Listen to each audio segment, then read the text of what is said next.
Samantala, muli naman tayong makisilip sa lagay ng panahon ngayong araw. Live mula sa Pag-asa DOST, balitaan mo kami, Amor La Rosa.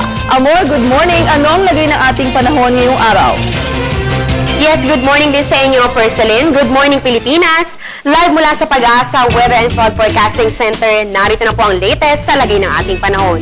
Tulad nga ng nabanggit po kanina, patuloy pa rin sa pag-iral itong northeast monsoon o hanging amihan at nakaka-apekto dito sa may northern Luzon. Kaya po para sa araw na ito, asahan dito sa may Cagayan Valley, Aurora at dito sa may Quezon na magkakaroon po kayo ng mahihinang pag-ulan lamang. Samantala dito naman sa may Eastern Visayas, makakaranas po kayo dyan ng light to moderate rains or thunderstorms. Ang natitirang bahagi naman ng ating bansa ay makakaranas ng bahagyang maulap na kalangitan na merong pong panakanakang pag-ulan o pagkidlat, pagkulog. Lalong-lalo na po yan dito sa may Bicol Region, dito rin sa may Northern Mindanao, at Davao Region. Ayon naman kay Ms. Connie Dadivas, maaring lumakas pa sa mga susunod na araw ang epekto ng northeast monsoon o hanging amihan. At maaring nga itong umabot dito nga sa may Central Luzon, yung hanging amihan. Kaya maghanda po tayo at antabayanan yung mga magiging updates tungkol sa magiging lagay nitong northeast monsoon na ito. Inaasahan din naman na patuloy pa rin iiral itong easterlies o hangin mula sa silangan at patuloy na makakaapekto dito sa may eastern section ng ating bansa.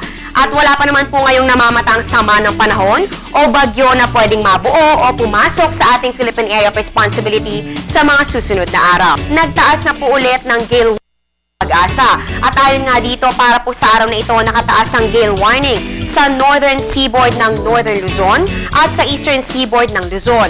Kasama po dyan ang Batanes, Calayan, Babuyan, Northern Coast of Cagayan at Ilocos Norte, Aurora, Camarines Provinces, Catanduanes, Eastern Coast ng Albay, Eastern Coast ng Sorsogon, Eastern Coast ng Quezon, kasama na po ang Polillo Island. Meron din pong gale warning sa eastern seaboard ng Visayas at kasama naman dyan ang mga baybayin ng Samar at ng Leyte. Sa mga nabanggit pong baybayin, asahan po ang maulap na kalangitan na meron pong mahihinang pag-ulan.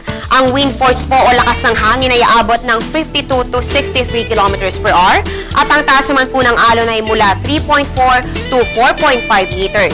Paalala po natin sa mga maliliit na sakyang pandagat, hindi pa po kayo pwedeng pumalaot o maglayag sa mga oras na ito dahil nga po sa malalaking alon dulot ng northeast monsoon o hanging amihan. At yan naman ang latest mula dito sa Pag-asa, manatiling nakatutok sa Panahon TV Express kung saan walang pinipiling panahon ng pagbibigay impormasyon. Abangan po ang susunod na update mamaya sa Good Morning Boss. Ako po si Amor La Rosa, magandang umaga. Balik sa inyo. Maraming salamat, Amor. Live mula sa Pag-asa DOST para sa ating sining panahon.